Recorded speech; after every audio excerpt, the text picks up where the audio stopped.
Hi viewers, welcome to Amrutha's world. ನಾನಿವತ್ತು ಸಂಜೆ ಟೀಗೆ ಒಂದು ತಿಂಡಿಯನ್ನು ಪರಿಚಯಿಸಲಿಕ್ಕೆ ಬಂದಿದ್ದೇನೆ.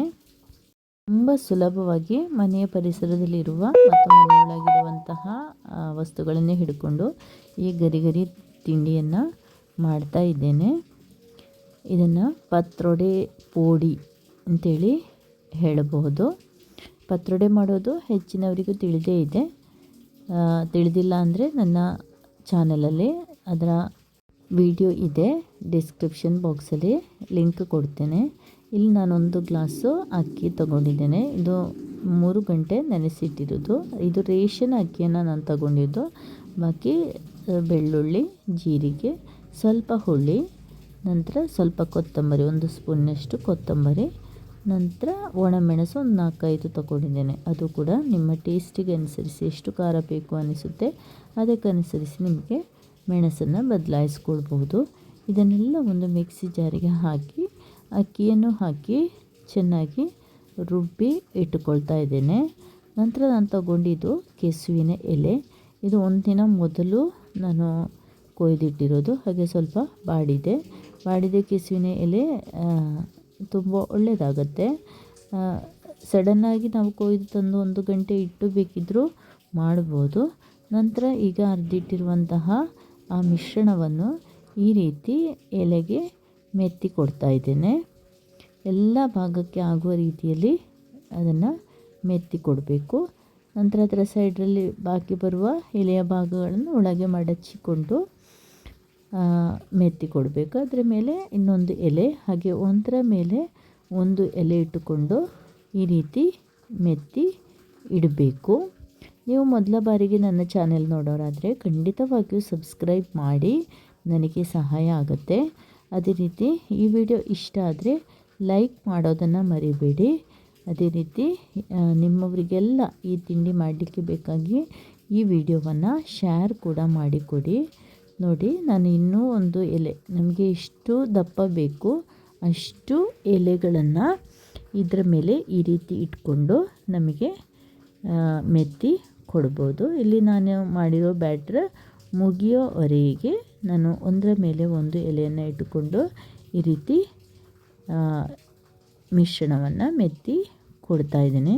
ಇದರಲ್ಲಿ ತುಂಬ ದಪ್ಪ ಬರಬಾರ್ದು. ನಾವು ಮೆತ್ತುವಂತಹ ಮಿಶ್ರಣ ತೆಳುವಾಗಿ ಅದಕ್ಕೆ ಹಿಡಿಬೇಕು. ಹಾಗೆ ಆ ರೀತಿಯಾಗಿ ಬರುವಂತೆ ಮೆತ್ತಿ ತೆಗಿಬೇಕು. ಅಂದರೆ ನಮ್ಮ ಬ್ಯಾಟರು ತುಂಬ ಟೈಟ್ ಆಗಬಾರ್ದು, ತುಂಬ ಲೂಸು ಕೂಡ ಆಗಬಾರ್ದು. ಇದೊಂಥರ ಗಮ್ ಟೈಪ್ ಬಂದಿದೆ. ಈ ರೀತಿ ಆಗಿರಬೇಕು. ಅದನ್ನು ಎಲೆಯ ಎಲ್ಲ ಭಾಗಕ್ಕೂ ನಮಗೆ ಈ ರೀತಿ ಮೆತ್ತಿ ಕೊಡುವ. ಈಗ ನೋಡಿ, ನನಗೆ ಬ್ಯಾಟರ್ ಫುಲ್ ಮೆತ್ತಿ ಕೊಟ್ಟಾಗಿದೆ.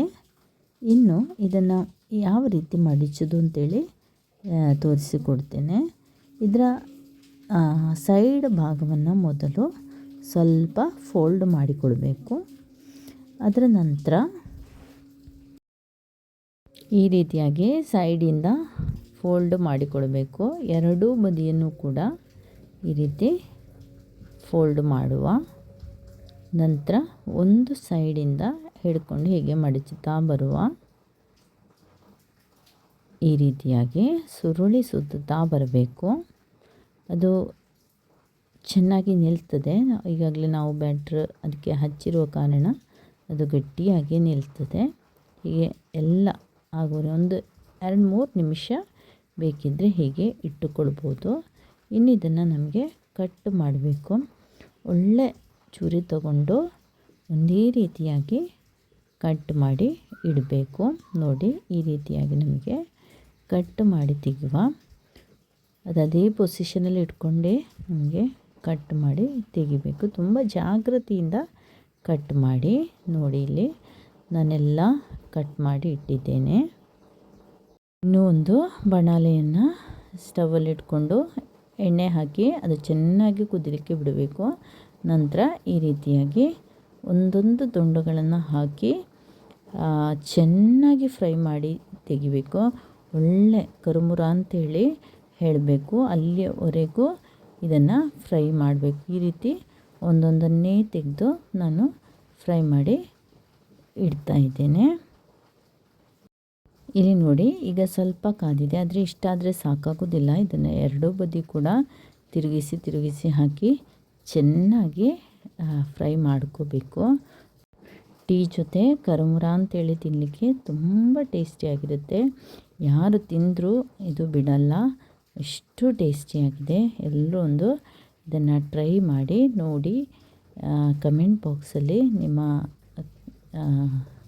ಕಮೆಂಟನ್ನು ತಿಳಿಸ್ಬೇಕು ಅಂತೇಳಿ ಕೇಳಿಕೊಳ್ತಾ ಇದ್ದೇನೆ. ನೋಡಿ, ಇಲ್ಲಿ ಇಷ್ಟು ಕ್ರಿಸ್ಪಿ ಆಗಬೇಕು, ಇದರ ಬಣ್ಣ ಈ ರೀತಿ ಬರಬೇಕು, ಅಲ್ಲಿವರೆಗೂ ನಾವು ಇದನ್ನು ಫ್ರೈ ಮಾಡಿರಬೇಕು. Thank you for watching.